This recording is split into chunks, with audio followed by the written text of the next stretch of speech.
Hello friends, I hope you all are safe and doing really very well. In today's video, we will cover three topics.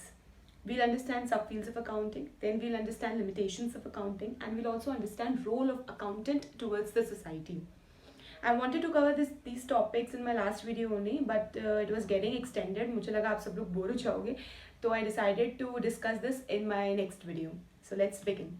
The purpose for which accounting information is basically utilized constitutes the various fields of accounting. हम किस purpose के लिए accounting information को use कर रहे हैं उससे decide होता है the field of accounting. There are various sub fields of accounting, लेकिन हम इस वीडियो में will cover only 3 main sub fields of accounting. First is financial accounting.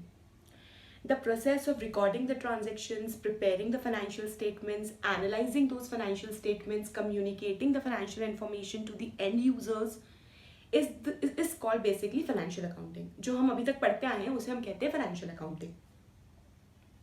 तो I think financial accounting is very much clear. उसके बारे में हमने काफ़ी कुछ डिस्कस कर लिया है. Then comes management accounting. When accounting information is used to prepare certain reports for management, and management then uses that information, those reports, to analyze something and to make certain decisions or improvements, then that particular accounting is called management accounting. जैसे for example management wants to understand the revenues कि revenues किस तरीके से workout कर रहे हैं, और उसके लिए उन्होंने अकाउंटेंट से रिपोर्ट्स मांगी. Now the accountant basically prepared a report जहाँ पे उसने शो करा कि हमें किन किन स्टेट्स से कितना कितना रेवेन्यू आया है, गुड्स का कितना रेवेन्यू आया है, सर्विसेज का कितना रेवेन्यू आया है, इस मंथ ये इतना रेवेन्यू है, लास्ट मंथ कितना रेवेन्यू था, क्या चेंजेस है, क्या इंक्रीज या डिक्रीज हुआ है रेवेन्यू में इन terms of number, in terms of percentage. और ये एक रिपोर्ट बनाकर मैनेजमेंट को दी गई. ना management use that report to analyse and to make certain decisions with respect to revenue. So this accounting is called management accounting, जहाँ accounting information को मैनेजमेंट के लिए यूज किया जा रहा है. The management are the users of that particular accounting information और that particular reports. Then comes cost accounting. Cost accounting is an accounting wherein reports are prepared to ascertain the cost of the products manufactured or the services provided and to basically control those costs. Cost accounting अपने आप में is a different field altogether, a different profession. There's a separate institute called Institute of Cost Accountants of India.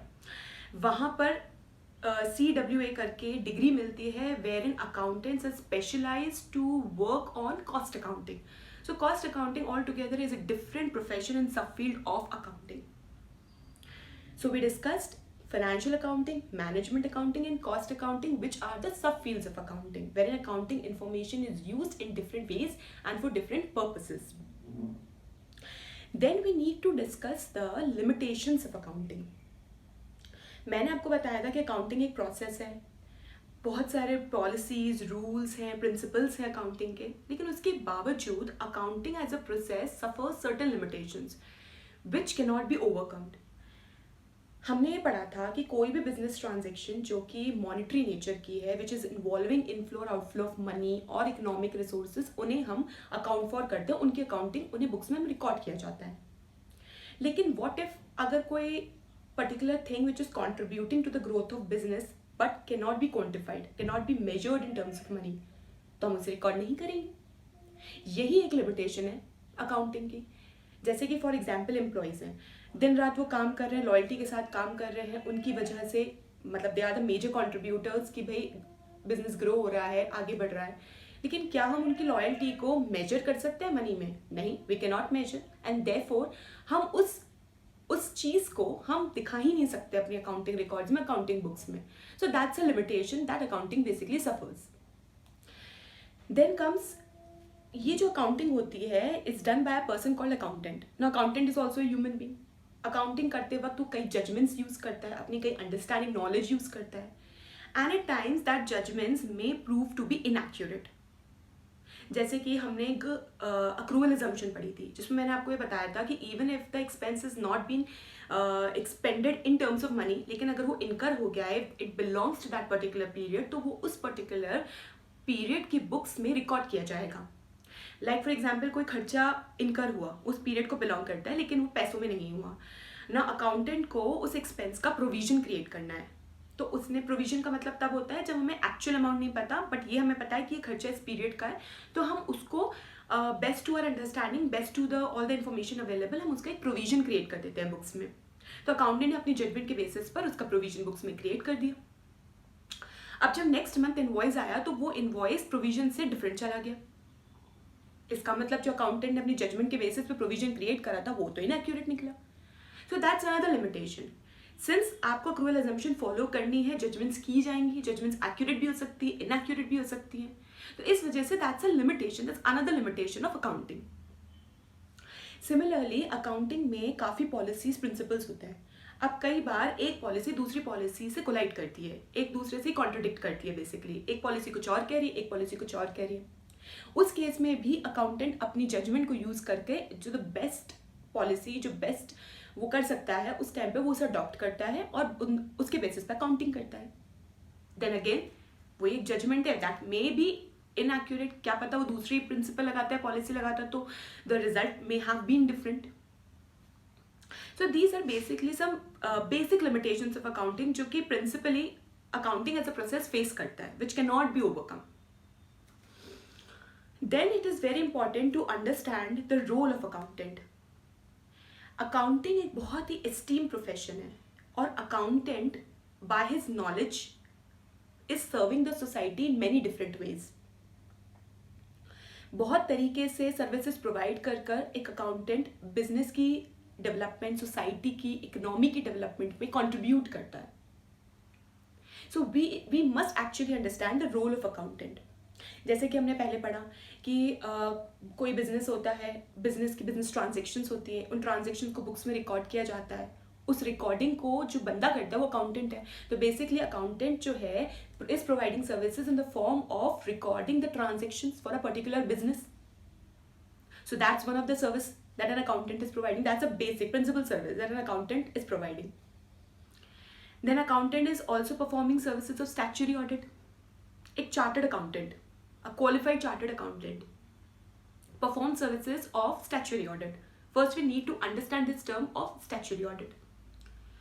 आपने recording करी, financials बनाए, अब वो financials and user के पास जाने से पहले ऑडिट किए जाते हैं by an external team who are called auditors, who are basically chartered accountants.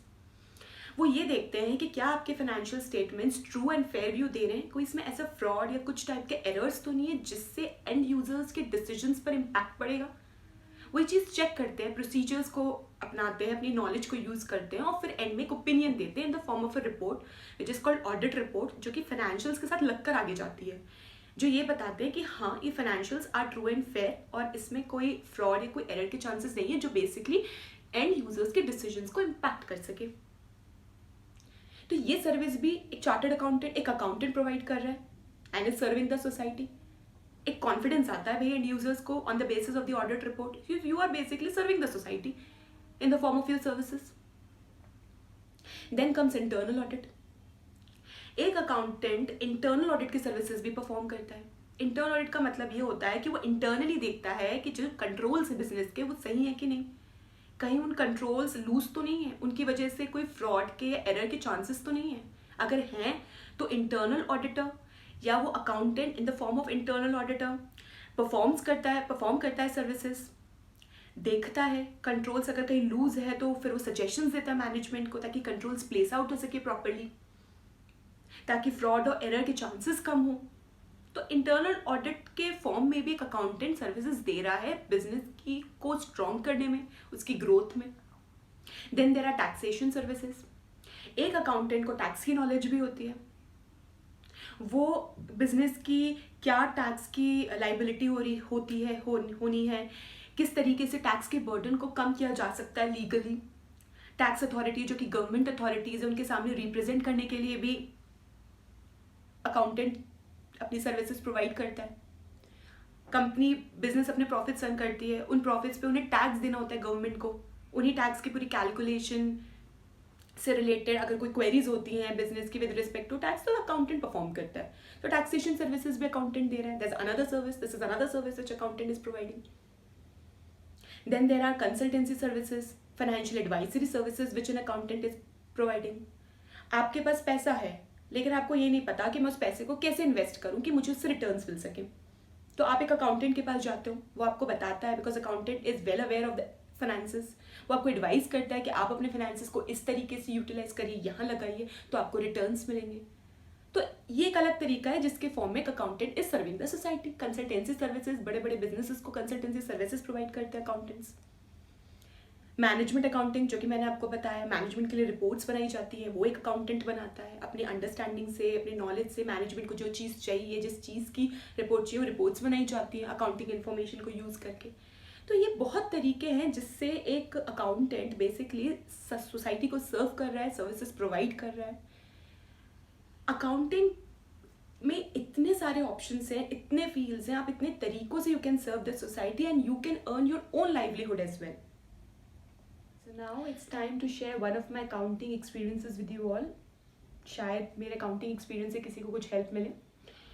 So 11th में मैंने अकाउंट्स चूज़ करी। I enjoyed accounting thoroughly, I was really happy with my decision. 12th के एग्जाम्स दिए, boards हुए, अब time था to decide कि which career field should be chosen.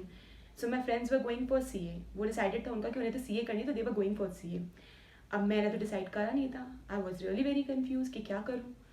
मेरे ग्रैंडफादर बोलते हैं कि तो 11th-12th की क्लास में ही इतना ज़्यादा पढ़ाई करती है, 12-12 बजे तक पढ़ती रहती है, how will you manage to do CA, उस पर इतनी स्टडीज़ होती है। मेरे फादर ने भी कुछ नहीं बोला उनके आगे। Now my friends were convincing, the parents were convincing me, you can do CA, you are intelligent, you are good at studies, go for it. But I was confuse because मुझे इतना enough support नहीं मिल रहा था family से उस time पे। अब 12th का रिजल्ट आया, I got 89% and I think I got 97 or 98 in accounts. That moment my father decided कि yes my daughter can do CA, उसको वो चांस ऑप्शन मिलना चाहिए। तो that time basically my father went against his father and we decided कि ठीक है CA करेंगे।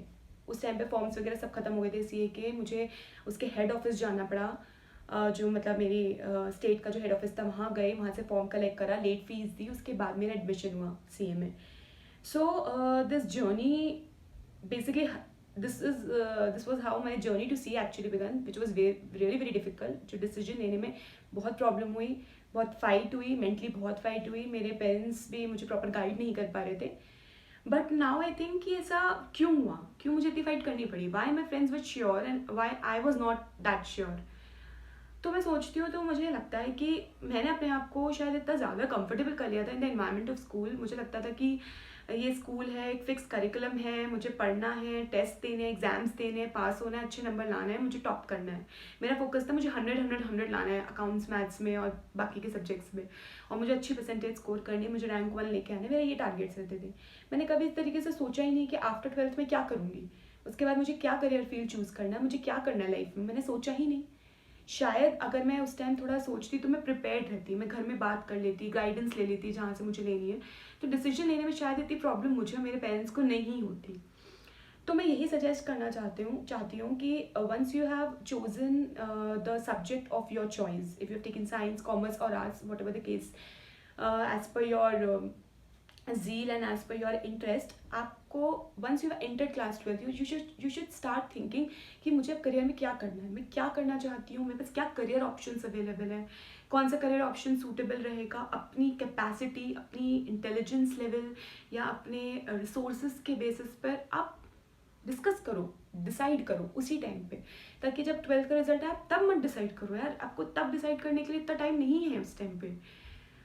सो यही मैं अपने एक्सपीरियंस से आप लोगों को समझाना चाहती थी। शायद किसी स्टूडेंट को मेरा एक्सपीरियंस काम आ जाए, तो it will be great then. सो अगर आपको मेरा ये सजेशन, मेरा एक्सपीरियंस, मेरा वीडियो जो मैंने समझाया अच्छा लगे, तो प्लीज़ मेरे वीडियो को लाइक करिएगा। कोई भी कमेंट हो, please drop me a comment in the comment box. आजकल my friends are suggesting for various improvements that can be done in my video. So अगर कोई और improvement या suggestion आप suggest करना चाहते हो, तो please drop me a comment in the comment box. I'll really feel good. So do share my video with all those who can benefit from my video.